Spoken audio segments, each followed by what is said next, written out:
Em um cenário onde humanos e tecnologias se fundem, quando partes cibernéticas se tornam componentes essenciais de um ser, fica cada vez mais tênue a linha que diferencia humanos de máquinas. Afinal, o que define a humanidade? Esse é o principal tema de Ghost in the Shell, a adaptação de um mangá que foi para os cinemas e se tornou uma das obras mais importantes e influentes do cyberpunk. Boas-vindas a mais um vídeo do canal Central Pandora. Aqui é a Sora e hoje é dia de falar sobre a animação clássica Ghost in the Shell, indo desde os seus principais temas até o seu legado para a ficção científica. Portanto, sim, esse vídeo terá spoilers. Mas antes de mais nada, eu gostaria de dedicar este vídeo aos tripulantes do Central Pandora que votaram na nossa enquete e definiram esse como um dos nossos temas. Muito obrigada e roda a vinheta porque hoje vamos para as ruas de Newport City.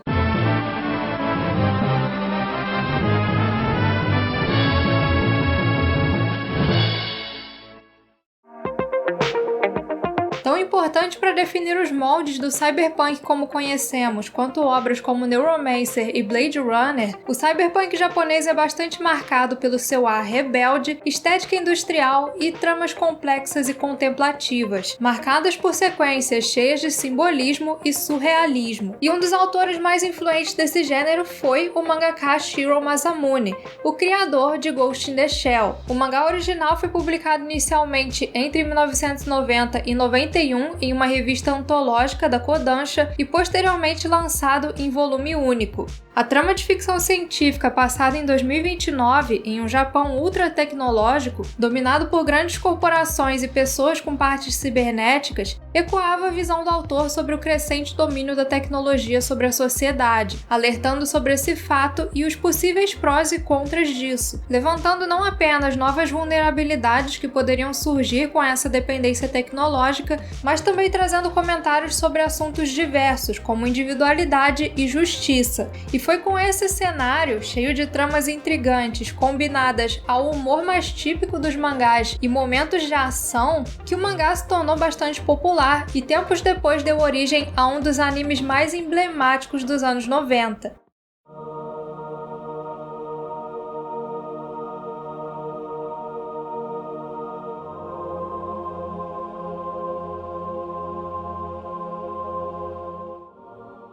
Ghost in the Shell de 1995 foi dirigido por Mamoru Oshii, diretor também conhecido entre os fãs do sci-fi japonês pelos filmes de Pet Labor. Numa época onde o poder dos computadores sobre as pessoas ainda não era um tema muito debatido em Hollywood, Ghost in the Shell trouxe uma trama passada em um cenário pós-cyberpunk em meados do século XXI, onde redes corporativas se espalharam por toda parte e corpos com partes cibernéticas se tornaram uma realidade. Nele acompanhamos a Organização de Segurança Pública Setor 9 investigando os rastros de um misterioso hacker chamado Puppet Master, capaz de acessar e manipular cybercérebros. Os cybercérebros são cérebros orgânicos aprimorados com componentes eletrônicos que os tornam diretamente integrados a diversas redes de computadores, aumentando as suas capacidades neurais e permitindo comunicação direta com outros indivíduos que também possuem um cybercérebro. Além disso, esses supercérebros podem ser acompanhados ainda de outros tipos de melhorias, como próteses de outros órgãos e membros ou até mesmo corpos artificiais completos, tornando o indivíduo um ciborgue. E é justamente esse o caso da protagonista Motoko Kusanagi. Diferente da Motoko do mangá, que é representada como uma personagem mais jovial e divertida, na animação a protagonista ganhou um tom maduro e melancólico, não apenas na sua personalidade, mas também no seu visual, que foi retrabalhado para casar melhor com o estilo da animação. A versão animada ganhou ainda camadas extra que trouxeram para a obra mais complexidade e um ar mais contemplativo. Mérito não só do trabalho do diretor e artistas, mas também do roteirista Kazunori Ito, também famoso pelo seu trabalho na série Dot Hack. E isso contribuiu muito para tornar Ghost in the Shell uma animação marcante na ficção científica.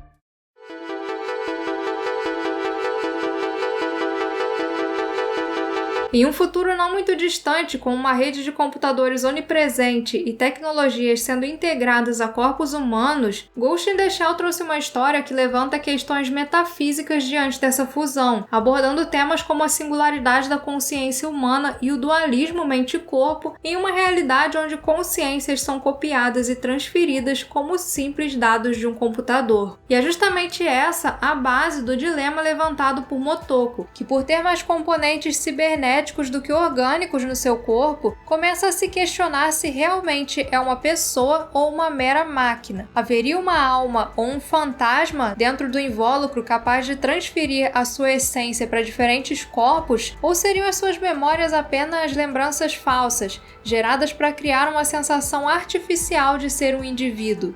自分のゴーストが信じられないのか？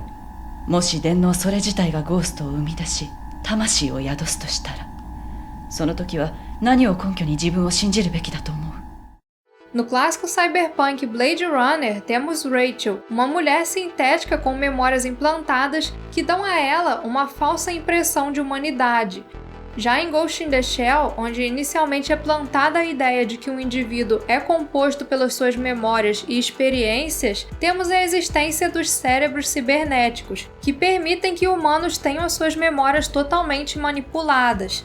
Mas então, essas pessoas que possuem memórias falsas e agem como marionetes do Puppet Master perderam a sua individualidade, a sua alma? 母親の顔、生まれた町の風景、子供の頃の記憶、何か一つでも覚えているか？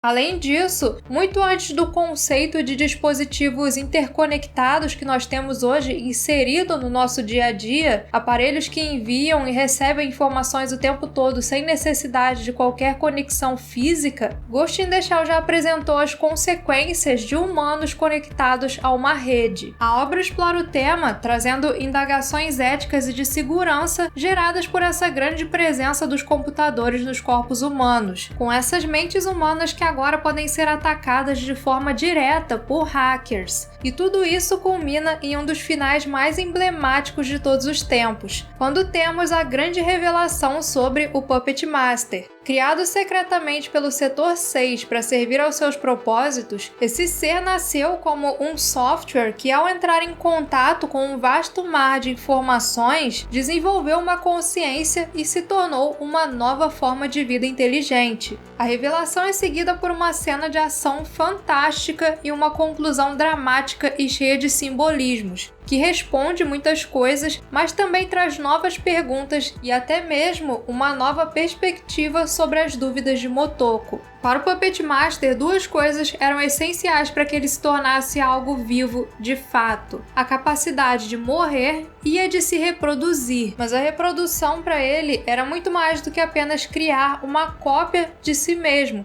que teria as mesmas falhas e vulnerabilidades. Deveria haver também algum tipo de evolução. E é com a sua união com Motoko que ele atinge esse objetivo. Após um momento bastante simbólico, onde a árvore da vida é destruída por uma máquina, parando diante do Omnis, que se refere ao indivíduo da espécie humana em latim, temos a gestação de uma forma de vida totalmente nova e superior na escala da evolução. Agora, a humanidade e as máquinas haviam se tornado um só.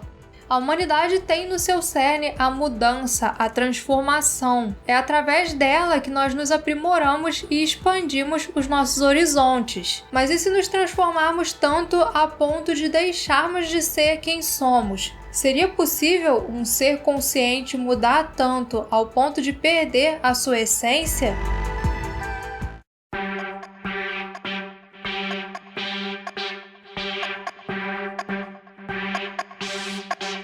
Além de ter aberto as portas para a expansão dessa franquia, que ganhou não apenas uma sequência e algumas prequels, mas também novas séries em anime, mangá, jogos e até mesmo uma adaptação live action ocidental, a animação de Ghost in the Shell foi também inspiração para inúmeras obras do gênero cyberpunk, e uma das mais notáveis certamente é Matrix. Como boas fãs de produções japonesas, as irmãs Wachowski tiveram como uma das bases para Matrix a animação de Mamoru Oshii. Além de claras referências visuais, como o estilo das cenas de ação e até mesmo a famosa cena dos códigos, que se tornou um ícone da franquia, Matrix pega também muito do tom melancólico e das temáticas de Ghost in the Shell, incluindo a questão da identidade, em um mundo virtual onde pessoas vivem sob falsas memórias com identidades que não são o seu verdadeiro eu. Além disso, assim como o Puppet Master nasceu como um software e evoluiu ao ponto de começar a buscar a sua própria individualidade, temos também o Agente Smith, um programa que se revolta contra o sistema e consegue até mesmo sair de dentro da Matrix, superando seus criadores e assumindo um corpo humano.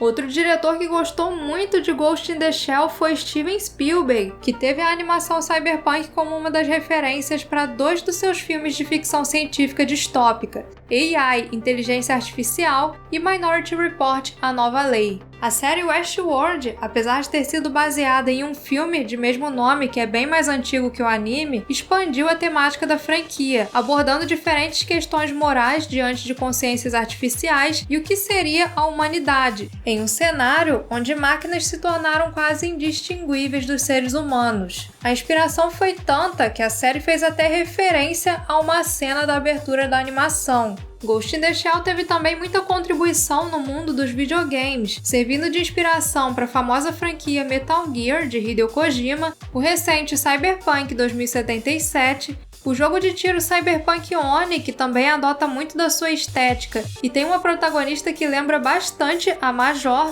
E ainda falando em personagens claramente inspiradas na Major, temos também a protagonista da série Fear Effect, a mercenária Hana. E sem contar que junto com Akira, ele foi um dos grandes responsáveis por apresentar as animações japonesas cyberpunk ao resto do mundo, com suas tramas mais sérias e maduras que hoje são cultuadas pela sua genialidade, além de ter sido também um dos ícones do boom dos animes que se seguiu pelos anos seguintes no ocidente. Enfim, esses são apenas alguns entre os inúmeros exemplos da influência que Ghost in the Shell teve na cultura pop. E se você ainda não assistiu Ghost in the Shell e quer conhecer, ou então quer reassistir, a animação clássica está disponível na Netflix, Prime Video, Telecine e Globoplay. E se você quer mais desse universo, tem na Netflix também a animação SAC 2045, que acontece anos após os eventos do filme.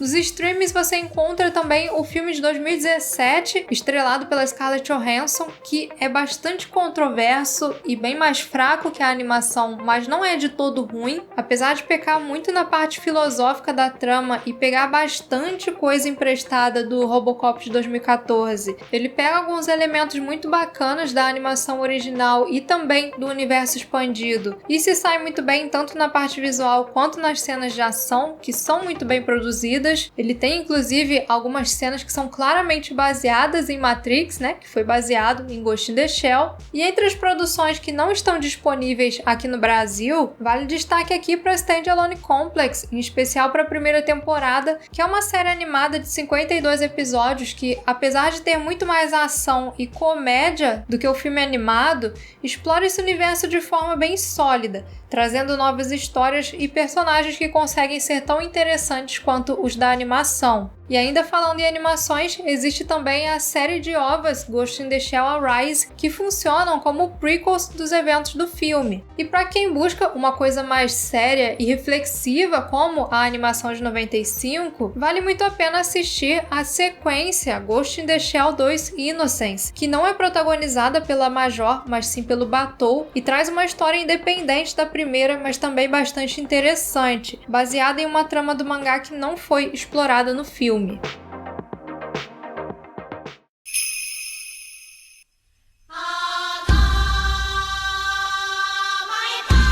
Ghost in the Shell ainda vive e vai viver por muitos anos na ficção científica, algumas vezes mudando seu invólucro, mas nunca deixando de ter a sua essência. Essa é definitivamente uma obra essencial para quem gosta de cyberpunk e também de animações japonesas. E esse foi o nosso vídeo sobre Ghost in the Shell. Se você é um fã de ficção científica, não deixe de se inscrever no canal para continuar recebendo as novidades. Deixe seu like para nos ajudar a continuar trazendo o entretenimento de todas as galáxias e nos vemos na próxima.